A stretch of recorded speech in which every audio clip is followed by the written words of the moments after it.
The old house across the street, number 14 Evergreen Lane, had always been a source of quiet anxiety for me, Reese Kincaid. At 58 years old, a former social services investigator, I'd seen enough of humanity's underbelly to know that tranquility was a fragile thing, easily shattered. Asheville, Vermont was supposed to be my haven, a peaceful retirement where the only drama involved the changing foliage or a late-season snowstorm. My two border collies, Merlin and Luna, were the rhythm of my days, their intelligent eyes and boundless energy a constant joy. For years, this house, a rental, had been a revolving door of trouble. I remembered the last tenants vividly. A family with a whole crew of rowdy kids, a basketball hoop that seemed perpetually positioned to launch balls into my driveway, and a general disregard for property lines. They caused over $7,000 in damage to my vehicles, from minor dents to scratched paint, all from kids climbing and jumping on them. I'd warned them politely at first, then firmly. When that failed, I'd gone to their landlord. When that failed, I'd sued the landlord directly for noncompliance with a no-contact and no-trespassing order I'd eventually secured. It was a tedious, draining battle, but my jaded experience with the system had taught me that sometimes you had to push harder than anyone expected. It took filing that lawsuit to finally get them evicted. The property had sat empty for a month, a blessed silence descending upon Evergreen Lane, and I dared to hope that perhaps this time the landlord would learn his lesson. When the new family moved in less than a month ago, a quiet relief settled over me. It was a husband, a wife, and two boys around 6 and 12 years old. My observant nature had them pegged quickly. They seemed normal, refreshingly normal. The older boy, the 12-year-old, had a scooter, and I'd seen him riding it in their driveway, practicing tricks. Every morning, the boys would walk to the bus stop with their mother, and the father would leave for work shortly after. There were no immediate red flags, no blaring music, no late-night parties, no ragtag crew of kids descending like locusts. For the first time in what felt like 4 years, the quiet peace I craved seemed attainable again. I thought perhaps Asheville would live up to its promise. My motivation for a peaceful life after years witnessing the raw edges of human suffering felt within reach. Then the lightning struck again. Harder this time. It was a Tuesday afternoon, crisp and clear. Merlin, my older border collie with his distinguished gray muzzle, and Luna the younger, a whirlwind of black and white fur, were practically vibrating with anticipation by the back door. It was walk time. I clipped their leashes on, a routine so familiar it was almost unconscious, and we stepped out onto the driveway. The 12-year-old from across the street was out, still on his scooter, gliding back and forth. I paid him no mind, focused on the dogs, ready to head down the street. Suddenly he veered, not towards the road but directly towards us. He rocketed across the asphalt of their driveway onto the grassy verge and then onto my property. My first thought, a fleeting, hopeful one, was that he wanted to pet the dogs. Kids often did. I opened my mouth to offer a polite greeting, but the words died in my throat. He launched himself at Merlin. A swift, brutal kick aimed right at Merlin's side. The sickening thud resonated through the quiet afternoon. Merlin, usually stoic and resilient, let out a piercing yelp, a sound of pure agony that tore through me. Before I could even process what was happening, the boy swung his leg again, landing another vicious kick on Luna's flank. Luna whined, cowering. "Hey, stop it," I roared, my voice raw with shock and fury. I yanked the leashes, pulling Merlin and Luna back towards the safety of the house. The boy, a malicious grin plastered on his face, backed away, his eyes glinting with an unnerving glee. I didn't waste another second. My dog's safety was paramount. I practically dragged them back inside, locking the door with a click that sounded terrifyingly final. Merlin was limping badly, favoring his back leg, not putting any weight on it. Luna was whimpering, a large bruise already forming beneath her fur on her side. My wife Alina, who had heard the commotion and rushed to the door, gasped. Her face went pale as she saw Merlin's distress. "Oh my God, Reese, what happened? That kid. He kicked them," I ground out, my hands trembling with a mixture of rage and disbelief. "Alina, take them to the emergency veterinarian, now." She didn't hesitate, scooping up Merlin with tenderness, Luna whining at her heels. As she herded them out the back door towards the car, I felt a cold resolve settle over me. This wasn't just a nuisance, it was an assault. I marched across the street to number 14, my knuckles pounding on their front door. I could hear movement inside, faint whispers. Through the large bay windows I saw the 12-year-old boy. He wasn't hiding. He stood there watching me, his malicious grin still fixed. Then deliberately he lifted his hand and flicked me off, his eyes challenging me, daring me. My blood ran cold. This wasn't some impulsive, childish act. This was premeditated, defiant cruelty. Both family vehicles were still in the driveway, a clear sign they were home. They knew exactly what their son had done, and they were hiding. They were avoiding me. I walked back to my house, the anger a cold, hard knot in my stomach. The silence on the street was deafening. I went straight to my security camera monitor. My cameras, part of my resourceful nature, were always recording. I rewound the footage. There it was in stark, undeniable black and white, the boy running over, unprovoked, launching himself at my dogs, kicking them repeatedly. The sickening visuals confirmed my worst fears. This wasn't an accident. This was a deliberate act of cruelty. I picked up the phone and called the Asheville Police Department. Being a smaller town, the officers arrived quickly. Officer Davies, a young man I'd seen around town, looked a bit uncomfortable as I recounted the incident. I showed him the footage, the damning evidence playing out on my screen. He watched, his face grim. He asked if I'd had any prior interactions with the child, and I confirmed that I hadn't. Then he hesitated, shifting his weight. "Sir," he began, his voice lowered, "is the boy special needs or anything like that? Was there any provocation?" I shook my head. "None whatsoever, officer, unprovoked, and I have no idea about any special needs." He seemed to know exactly what he was doing. Officer Davies looked even more uneasy. He pulled out his radio and made a call, requesting a family law unit to respond to the scene before he even approached the house. That was odd. A family law unit for a dog kicking. My jaded past, observing the complexities of social services and law enforcement, immediately told me there was something more here, something Officer Davies already suspected. This was a clear sign of deeper dysfunction. The system I knew had blind spots, and I was about to witness one of them. It wasn't more than a minute after the other unit arrived that I heard a frantic call on Officer Davies' radio for an ambulance. An ambulance? My brows furrowed. For what? The air crackled with a new, unsettling tension. A promise of something more dramatic, more horrifying, was unfolding across the street. The questions piled up. What was going on in that house? And what did it mean for my peace, for my dogs, for my sense of safety on Evergreen Lane? This was no longer just a neighborly dispute. It was spiraling into something far more sinister, and I knew with a chilling certainty that my quiet life was about to be turned inside out. Subscribe to Neighbors from Hell channel for new Neighbors from Hell stories daily. The ambulance arrived within minutes, lights flashing but sirens silent, pulling up behind the police cruisers. Two paramedics, grim-faced, disappeared into number 14 Evergreen Lane, followed by two more officers. My front porch, usually a bastion of peace, now felt like a front row seat to an unfolding crisis. I watched, my chest tight, as the medical professionals and law enforcement personnel moved with a practiced urgency. The air hung thick with anticipation, and a new question gnawed at me. What could possibly necessitate an ambulance for a routine police call, especially one that started with a child kicking dogs? Minutes later, the front door of the rental house opened and two adults, the parents I assumed, were gently but firmly escorted out by the paramedics. They looked disoriented, their movements sluggish and unfocused. Their faces were ashen, eyes wide and unfocused. The father swayed slightly as the paramedics guided him. It was clear to my observant eye, trained by years in social services, that they were not well. This wasn't just avoidance, this was something far more profound and disturbing. They weren't simply hiding, they were incapacitated. Then the 6-year-old and 12-year-old boys were brought out, looking bewildered and scared, the younger one clutching a worn teddy bear. Child Protective Services officers, unmistakable in their demeanor, took charge of the children, speaking to them softly before leading them to a waiting vehicle. It all happened so fast, a silent, surreal ballet of intervention. The ambulance then pulled away, the parents inside, followed by the police cruisers and the Child Protective Services vehicle. The house, only moments ago a hive of disturbing activity, was now eerily silent. The front door left ajar for a moment before an officer closed it. I stood there, rooted to the spot, trying to process the scene. It was Officer Davies who eventually walked back over to my porch, his expression a mixture of fatigue and grim satisfaction.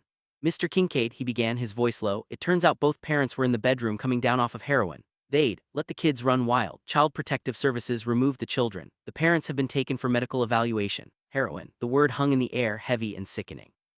My jaded understanding of the system, and how vulnerable children and pets often slip through the cracks, instantly contextualized everything. The unprovoked violence of the 12-year-old, the parents' avoidance, the general disarray that must have been lurking beneath the surface.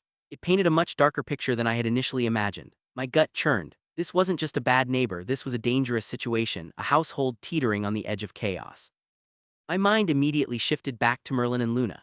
A fresh wave of fear washed over me. What if their injuries were worse than I knew? I called Alina, my voice tight with anxiety. "What's the update on the dogs?" Her voice was strained. "Merlin's got blunt force trauma to his back leg, Reese, and Luna has a giant bruise on her side. The vet said they're lucky it wasn't worse. He could have broken Merlin's leg. We just paid the deductible. It was $1,400. $1,400. My pet insurance would cover most of it, thankfully, but the deductible was still a significant hit. The physical pain to my dogs, the financial burden, and now the shocking revelation about the parents, it was all accumulating into a crushing weight. My sense of peace, meticulously cultivated over years, was rapidly eroding. The system had once again proven itself reactive rather than preventative, leaving me and my vulnerable animals to bear the initial brunt of someone else's crisis. My motivation for a truly definitive resolution, one that went beyond simply patching things up, began to solidify. This was a problem that needed more than just a quick fix, it needed to be permanently eradicated. A week passed in a haze of anxiety and cautious optimism. Merlin hobbled around the house, a constant reminder of the violence. Luna, though physically healing faster, seemed more withdrawn, clinging to my side. Alina was equally shaken. We kept the dogs on very short leashes, figuratively and literally, avoiding the street that had become a symbol of fear. The rental house remained dark, silent, and empty. I allowed myself to entertain the thought that perhaps, just perhaps, this was the end of it. The parents were gone, the kids were gone, and surely they wouldn't be returning. My quiet strategist mind, however, urged caution. Nothing was ever truly over until it was truly over. Then one afternoon, driving home from a quick trip to the hardware store, I saw it. A familiar vehicle in the driveway of number 14. Their vehicle, my stomach clenched. They were back. I parked my car, my hands gripping the steering wheel, my mind racing. I stepped out, Merlin and Luna still safely inside. The front door of the rental house opened and the man, the father, stepped out onto his porch. He spotted me immediately, his eyes, still a bit glazed but now burning with an unsettling intensity, fixing on mine. I braced myself, expecting an apology, a mumbled excuse, perhaps even a promise to control his son. My jaded understanding of human nature knew better than to expect true remorse, but I hoped for performance at least. What he said, however, chilled me to the bone. He crossed the street, not with humility but with an aggressive swagger. "What you did was fucked up, man," he snarled, stopping just short of my property line. His voice was low, laced with menace. "My kid didn't hurt your dog, and if I ever see you walking those things again, I'll make sure they're actually hurt next time. You'll be hearing from our lawyer." I didn't say a word, my jaw was locked, my hands clenched into fists. My eyes flickered to Merlin, who had limped to the front window, gazing out with sad, soulful eyes. My dog, who could barely walk without a grimace of pain, begged to differ with this man's brazen lie. The audacity, the malice, the sheer unrepentant cruelty of it was a breaking point. My disappointment in humanity, a long-held companion from my social services days, swelled into a profound outrage. This wasn't just a threat, it was a declaration of war. This was the moment my internal monologue, usually a calm assessment of facts, ignited into a righteous fury. This was the system failing in real time, allowing this kind of threat to walk free. I watched him turn and walk back across the street, his menacing words hanging in the air like a poisonous cloud. The financial strain of the vet bill, even with insurance, felt like a slap in the face now. The peace I'd craved, the safety of my animals, the sanctity of my home, it was all being systematically dismantled by these people. The helplessness I felt was suffocating. I knew then that my initial assumption that the system would handle it was naive. My jaded conviction that some injustices require a more definitive resolution, one that went beyond the legal system's often slow and inadequate reach, solidified into an unwavering resolve. The promise of quiet normalcy had been utterly shattered, replaced by a festering wound of fear and anger. I had to act not just for myself but for Merlin and Luna and for the entire neighborhood that was now being held hostage by this family's depravity. The very next morning I called Officer Davies again. My voice was calm, almost unnervingly so, but there was a steel edge to it. I recounted the father's threats verbatim. Officer Davies listened, his previous discomfort replaced by a professional grimness. "Understood, Mr. Kincaid. We'll send someone over there immediately." Less than an hour later, I saw a police cruiser pull up to number 14 Evergreen Lane once more. The father, this time looking less defiant and more agitated, was quickly placed in handcuffs and led away.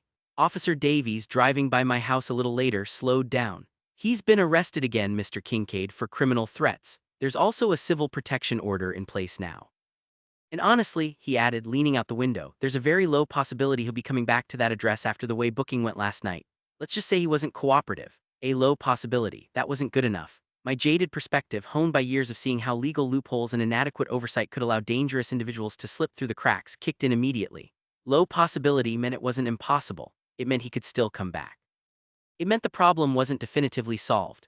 This was a temporary reprieve, a band-aid on a gaping wound. The rage that had simmered beneath the surface threatened to boil over. The emotional toll was immense. My sleep was fragmented, punctuated by nightmares of Merlin yelping. Every time a car pulled up across the street, my heart leaped into my throat. Alina, usually so resilient, was becoming visibly withdrawn, her eyes constantly scanning the street. The once pleasant routines of our lives were now shadowed by a pervasive sense of dread. The next morning, the sun had barely kissed the peaks of the Vermont mountains when my phone rang. It was the Asheville Police Department, Officer Davies again.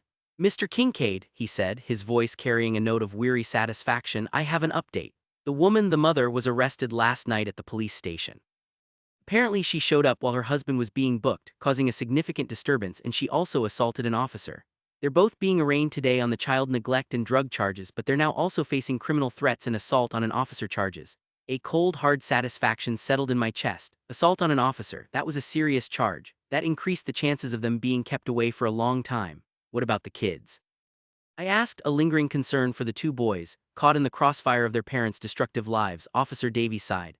"I can't tell you anything about the Child Protective Services case, sir. That's confidential, but I can tell you that you're going to get a subpoena to appear in court on the criminal threats case. Be prepared. A subpoena. More court, more involvement. My life, my quiet retirement, was being consumed by the chaos across the street.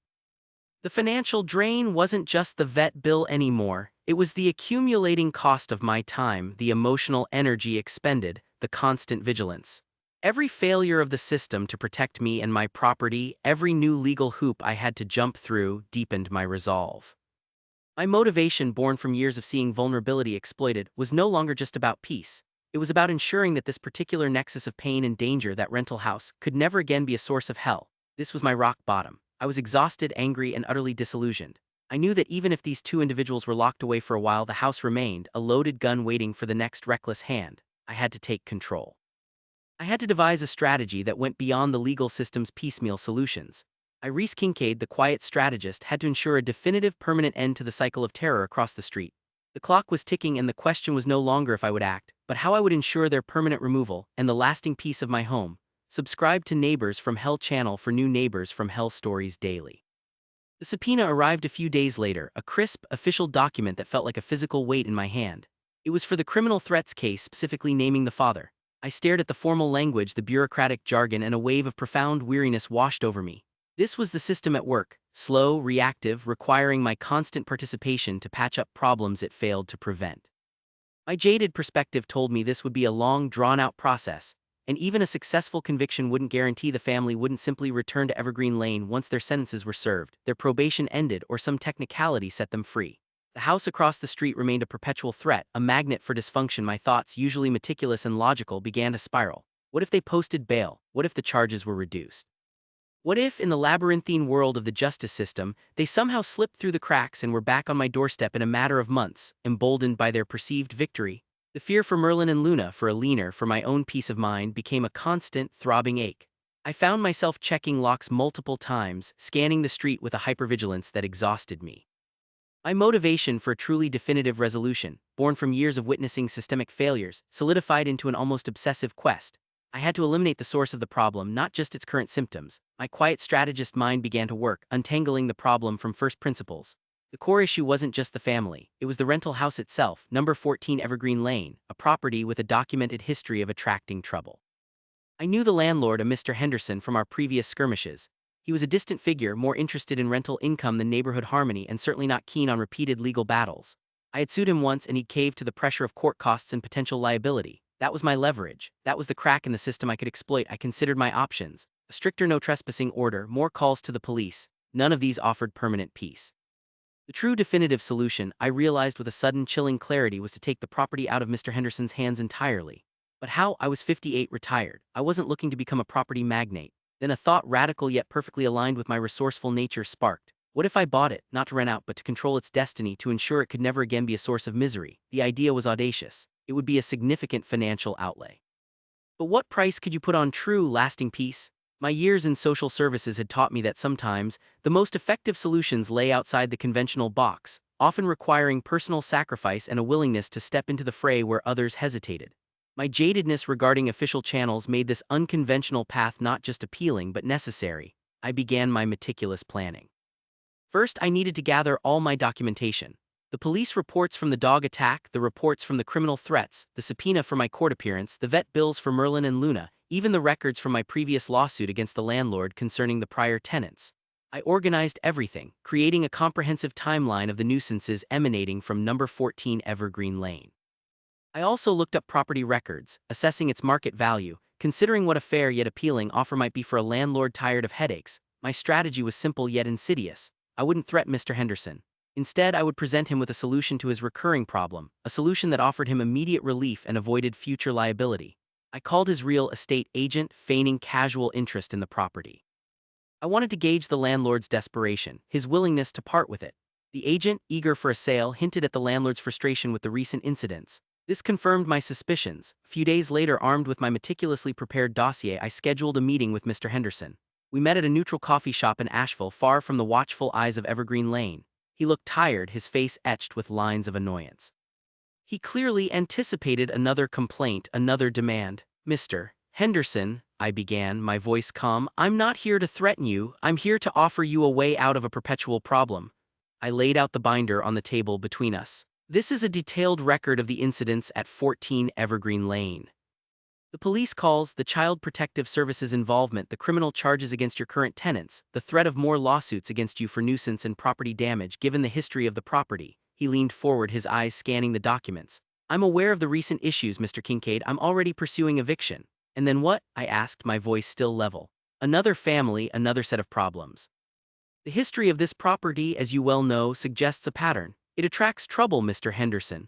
And each time you find yourself facing legal action, property damage, and the unpleasant attention of law enforcement and even child protective services, your reputation as a landlord and potentially your assets are at risk. I paused, letting that sink in. My experience as a former social services investigator tells me that some properties, like some people, are simply magnets for misfortune. This property is a liability for you, a recurring expensive liability. I then played my trump card. I am prepared to offer you a solution. I will purchase 14 Evergreen Lane from you. Cash, a quick sale, no complications, no protracted negotiations. You can walk away from this headache free and clear forever. His eyes widened. He hadn't expected this. He looked from the damning binder to me, a quiet, unassuming man. Buy it, he repeated, a flicker of surprise, then calculation in his eyes. Yes, I confirmed. At a fair market value, of course, but with the understanding that a quick, clean sale saves you the ongoing costs and headaches of managing a problematic property. No more evictions, no more lawsuits, no more police calls linked to your address. I knew he was weighing the immediate payout against the never-ending stream of trouble. My observant nature had picked up on his weariness. My jaded experience told me he would choose the path of least resistance. We negotiated for a short while, but my offer was persuasive. A cash sale, a rapid close, and an end to his personal nightmare. He finally sighed, rubbing his temples. Mr. Kincaid, you drive a hard bargain, but you're right, this property has been nothing but trouble. Consider it done. The process moved with surprising speed. The former tenants were still incarcerated, facing an array of charges, ensuring they wouldn't be returning to the property anytime soon. The civil protection order I had against the father also ensured he couldn't come within a certain distance of my property, a vital piece of the puzzle. I ensured the sale went through while they were still in custody, effectively cutting off any avenue for their return. My resourcefulness had paid off. Within a month, the papers were signed. Number 14 Evergreen Lane was mine. The grand payoff: the day I received the keys, I walked across the street not with dread but with a profound sense of triumph. The house, once a source of terror, now felt neutral. It was a victory not just for me but for Merlin and Luna and for the entire neighborhood. The nuisance had ceased. The problematic neighbors were gone definitively, permanently. The feeling of vindication was immense, but the question remained: what would I do with it? My motivation wasn't profit, it was peace. I could sell it, of course, but then I'd risk another cycle of problematic tenants. My strategist mind had already considered this. My decision came to me one quiet evening, watching Merlin and Luna chase fireflies in my backyard. The trauma they had endured, the fear that had gripped my wife and me, demanded more than just an end to the nuisance. It demanded a transformation. I decided to turn number 14 Evergreen Lane into something truly special, something that would embody my deepest motivations and fears. I would renovate it, turning it into a quiet, peaceful sanctuary, not for people but for animals. Specifically, a small, private dog rescue and rehabilitation center, a place where abused or neglected dogs like Merlin and Luna almost were, could find healing and solace. I would personally oversee it, ensuring only the most dedicated and quiet staff, and strictly limiting the number of animals to ensure no disruption to the neighborhood. The property that had once been a source of cruelty and chaos would become a beacon of healing and kindness. The renovations began quietly, subtly. Neighbors curious about the empty house would wave, some stopping to ask what was going on. I'd simply tell them I had bought the property and was doing some work. The gossip, I knew, would spread, but the peace on Evergreen Lane was palpable. Merlin and Luna, their physical wounds healed, their spirits slowly mending, seemed to sense the shift. Months later, when the first rescued dog, a timid German Shepherd mix named Shadow, arrived at the newly christened Evergreen Canine Haven, a sense of profound relief settled over me. The cycle was broken. The vulnerable were now protected, not harmed, on that property. My emotional journey, from mild annoyance to outrage and despair, had culminated in a deep, abiding satisfaction. Justice wasn't just about punishment. It was about restoration, about turning a place of pain into a place of profound peace. The final twist: one day, several years later, I received a curious letter from a law firm. It was from the parents. Apparently they had served their time, albeit separately, and were now attempting to locate their children. The letter indicated they had discovered I owned the property where they once lived, and vaguely insinuated I might have information about their kids' whereabouts. My jaded understanding of the system kicked in. They were desperate, attempting to use legal channels, however tenuous, to regain some control over their shattered lives. I simply forwarded the letter to Child Protective Services. As a former investigator, I knew they would handle it. I would not engage. My new purpose, the Canine Haven, was my focus now. The circle of hell had been closed, definitively. My gaze drifted across the quiet street, past the familiar outline of number 14, now a symbol of safety and new beginnings. The thought of them back out in the world was a distant echo, a ghost of a past conflict. They were no longer my problem. Asheville was once again my haven. Subscribe to Neighbors from Hell channel for new Neighbors from Hell stories daily.